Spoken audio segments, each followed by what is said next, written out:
Hello everyone, my name is Daya and I'm from Build with Innovation. In this video, let's learn how to add languages to your website so that the users can set a desired language and use accordingly. So all you have to do is from the side menu in your admin panel, scroll down to get an option called languages, and when you click that, you'll get a page like this. It might be empty too based on what languages you have added. So here we have so many languages. I've added them before. We have Gujarati, Italian, Japanese. We have so many Indian and non-Indian languages too.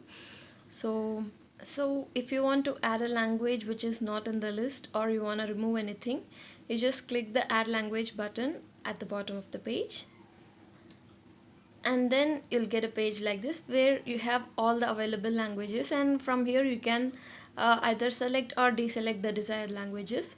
So I've already selected so many languages. Now let me add English. So you have to just check the box.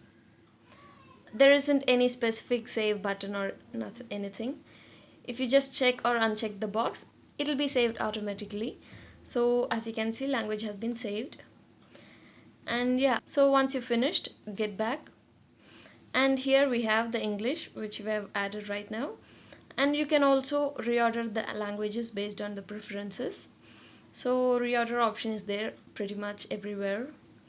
So you have to click the reorder option and drag it, be it upwards or downwards, wherever you want it to be.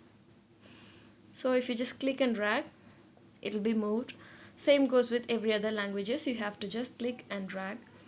And now if you want to make a language default, you just click the make default button and the language will be set as default. So whenever a user opens your application or website, they'll have that language as default.